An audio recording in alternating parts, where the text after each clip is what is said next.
Half in the bag. I'm so sick of talking about movies.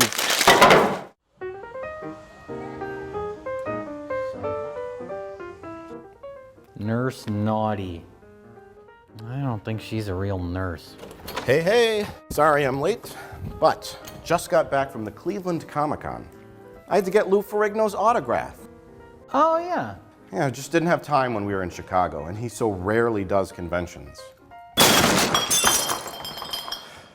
So, what are you working on? Oh, I just mounted a shelf. Remember all the cool stuff all the other vendors at Chicago Comic-Con were giving us? No, I don't. Really? It just happened. Well, anyway, I thought it'd be cool to display it all here. Well, you realize that this is not your house, right? And that you probably shouldn't be mounting a shelf in someone else's house? What are you talking about? What you're doing is unethical and illegal.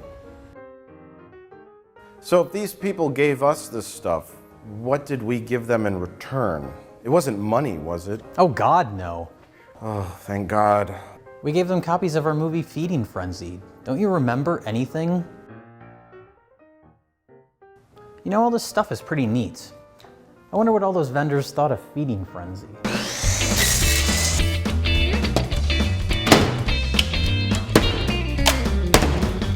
Hello and welcome to Half in the Bag. I'm Mike. And I'm Jay. And on this episode, we'll be recapping our recent trip to the Chicago Comic-Con. That's right, it was 4 days of madness. Comic books, Q&A panels, artists, celebrities, and Ray Park. And of course, as always, we brought along our trusty video camera to document the weekend's events.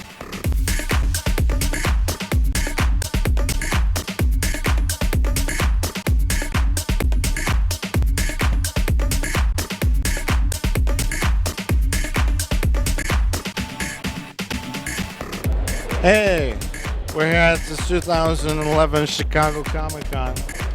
It's Friday, and the Comic-Con just started. There's a baby and a thing. Oh, go ahead. We've got 2 more days of exciting comic book adventures. What the f***? So Mike, what is Comic-Con? Comic-Con is basically a giant room where everyone tries to take your money.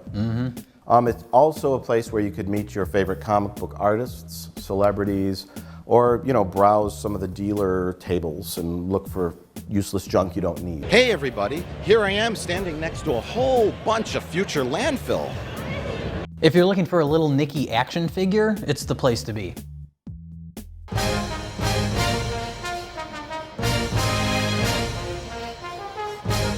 So Jay, what was your general impression of the Chicago Comic-Con? It was fun. It was very crowded. Very, very crowded. We've done a few of these conventions, but not one that was quite this big before. Right. And, this was definitely the biggest. It was definitely the biggest, and it was packed. We're here at 2000. You might be in this area.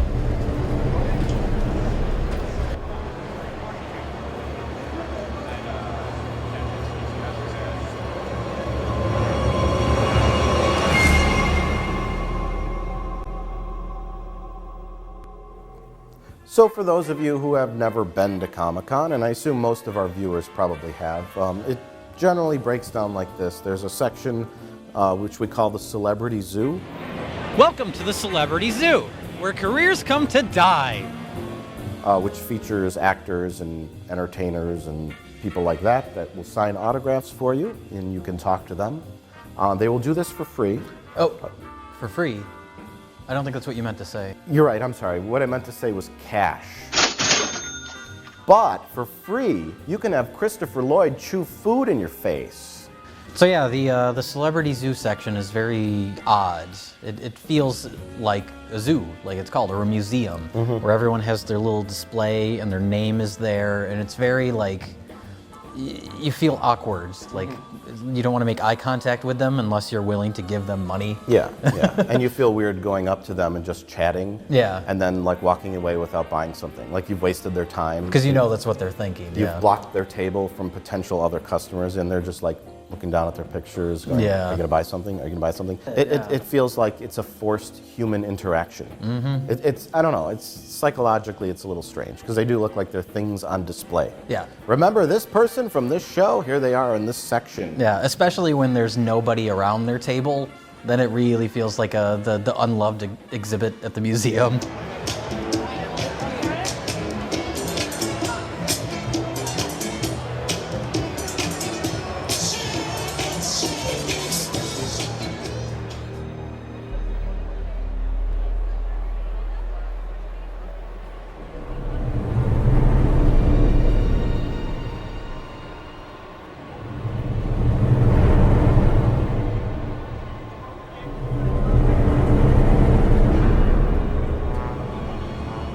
So I used to go to Star Trek conventions a lot.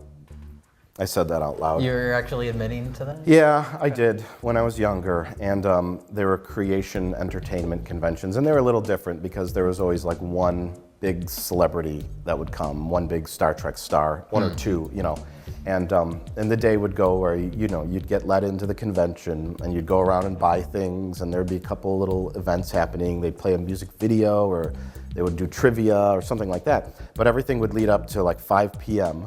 when the Star Trek star would come on stage, talk for a bit, do a Q&A, and then they would sign autographs at a table at the end. Okay. Everyone would get in line, and it would feel kind of like a big event. Sure. And Comic-Con's a little different, and I understand the difference. Like when you have so many stars, you can't do that, but that's why it feels weird. It felt more like an event, like here's the big star, but when you reduce them to sitting in a cage that you can just walk by and ignore them, Yeah. and it's like, why would these actors like sign up to do this? You have to think like, are they desperate for cash? Yeah. And that's another thing that runs through your mind too. And it does feel like you're exploiting them. Yeah. Like you're putting someone on display. It's almost like modern day slavery.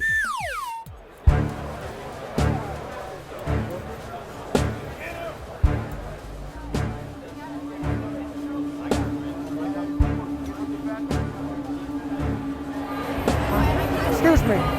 Do you know where I can find a copy of the Star Wars Holiday Special? What? Hi, I'd like to buy a copy of the Star Wars Holiday Special. You don't have any? Sorry, Mr. Lucas, don't have it. All right. All right.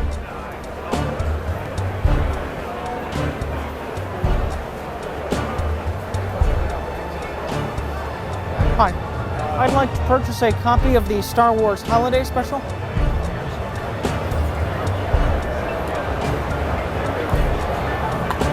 $15. 15?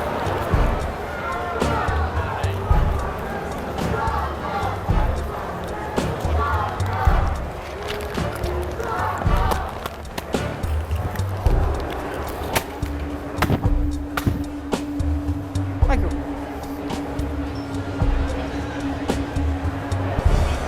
Hi, my name is Paul Superman. Do you have any copies of the Star Wars Holiday Special? Of course we do. There you go. Thank you. I'll take every one you have.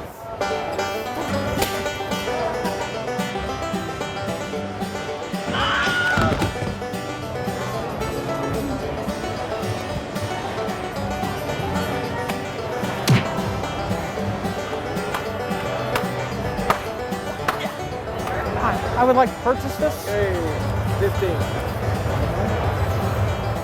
Use your bag. That's okay. Thank you.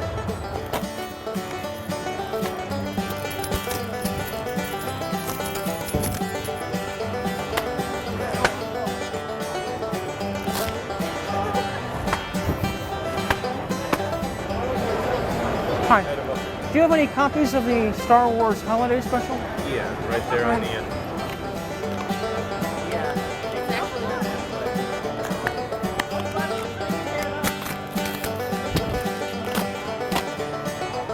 Thank you. Wow! We're in the dealer space, and this place is huge. I mean, it's got to take up at least 1,000 square feet. I mean, look at all this stuff. You can find everything from junk to garbage. The vendor area is interesting. It's kind of like we had mentioned the Celebrity Zoo feels like a museum, and the vendor area is similar. It's like a pop culture museum. There's just walking around and seeing all these old toys and these action figures that you didn't even know existed or didn't remember, and it's interesting. It's fun, but I would never ever spend any money on any of that stuff. I think you'd have to be kind of an idiot to blow all your money on all this old cheap crap. But what did you think of the vendor area? Oh, I thought it was awesome. Really? Because I found something I've been looking for a long time. This William T. Riker action figure. You spent $185 on that? Oh, God, no. I stole it.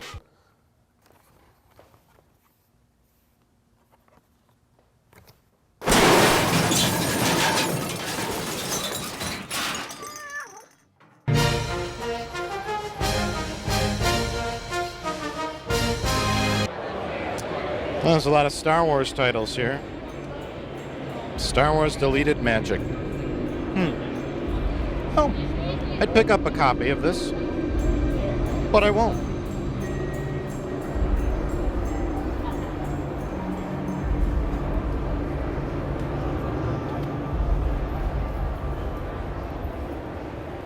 And lastly, the most stupidest part of Comic-Con is the Artists Alley. Hey everybody, we're here in the Artists Alley, and that's where you're going to find artists and creators and writers of comic books, which is really the heart of Comic-Con. And that's why the Artists Alley is located all the way in the back where nobody can find it.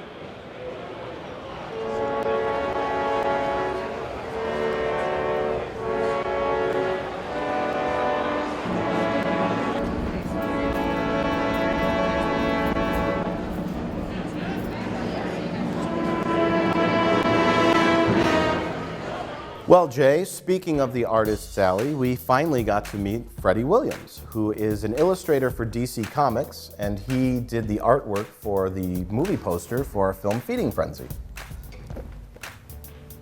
Do you mind, you fucking asshole? What's the problem? It's right in my face. Oh, was this in your way? Yeah, I'm sorry, I didn't even notice. I'll move it to a better spot. that's better. Hi, I'm here with DC Comics artist Freddie Williams. How you doing today, Freddie? I'm doing great. Freddie was the guy who drew the cover art for our film Feeding Frenzy. Oh, that. Yeah. Well, what was it like, designing the characters and the layout and all the artwork, and how did that go for you? Agreeing to do this was probably the worst mistake of my career. That movie is fucking horrible.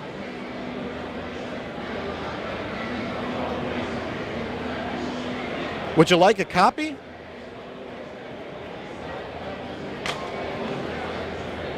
No. No, not really. All joking aside, though, Freddie is a really cool guy, and it was great to meet him in person. He stopped by our booth, we chatted a lot, and he actually signed our poster for us, which was pretty cool.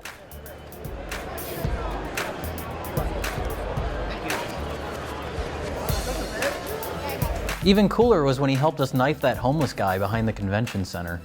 We also ran into our old friend and Toronto's only sexy nerd girl. Hey everybody, we're here with the one and only sexy nerd girl. How are you doing today? I'm doing good. How are you doing, Mike? I'm doing great. How's the convention for you so far? It's great. That's right, Jay, and it was a good thing that she was there, because I had some very important information to tell her. Well, listen, the reason why I stopped you and wanted to talk to you was because I have a friend. Okay. He's kind of interested in you. He would like to take you out to dinner sometime. He wanted to know if you're single. Okay. His name is Rich Evans. Okay, great. Wow. Do you know who he is? Rich Evans? I don't. Oh, I also ran into Worf. Worf, how are you doing today? It is hot in here, but it's hot on Kronos. I see you have the traditional Klingon blade. Yes. And I had just a moment to ask him an important question. Now today, did you happen to bring your purple space bazooka? My what? Your giant purple space bazooka that you shoot in Star Trek Insurrection. No, I left that back on the ship. Oh well. So the Chicago Comic-Con, it was a lot of fun, but boy, it was a hectic couple of days. It was busy, yeah. It was a constant struggle of being at the booth and making time to talk to everybody that wanted to talk to us, but then still getting away from the booth to go shoot things. Yeah, it always seemed like there was something happening that we were missing. Yeah. There's so much going on. It's like all these big stars were there, like Patrick Stewart, and Bruce Campbell was also there. Forgot to mention him. Yeah. And the ladies of the Evil Dead movie were there, so they had them all together. They did a Q&A panel, which is one of the things we were able to catch. Yes, which was exciting because I'm a big Evil Dead fan, and those guys are pros when it comes to the Q&As. Bruce Campbell is a master. Yes, he's also a master of showing complete contempt for the people asking questions, and everybody still loving him for it. That's a serious fucking question. What's wrong with you, jackass? During the Evil Dead Q&A, Bruce Campbell did briefly talk about the upcoming Evil Dead remake. It'll be kind of a handmade movie with a young filmmaker who is more experienced than we were when we made the first one.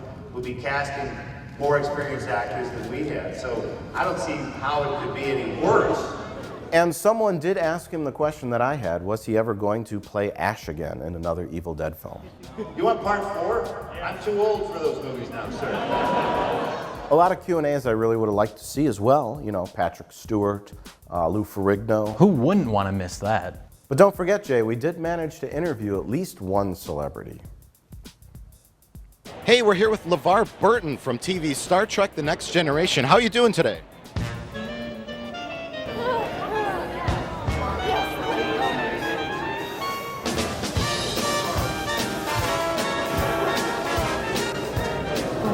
Excuse me. Is this the line for the restroom?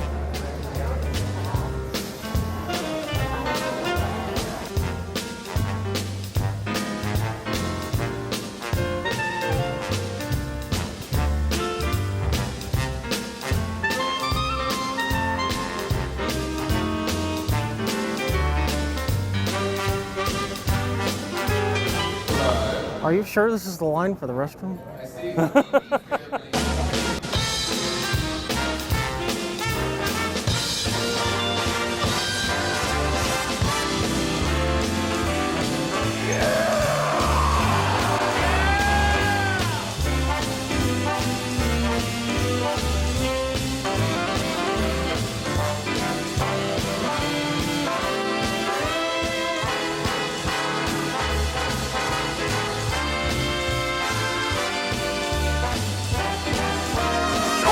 Lucas.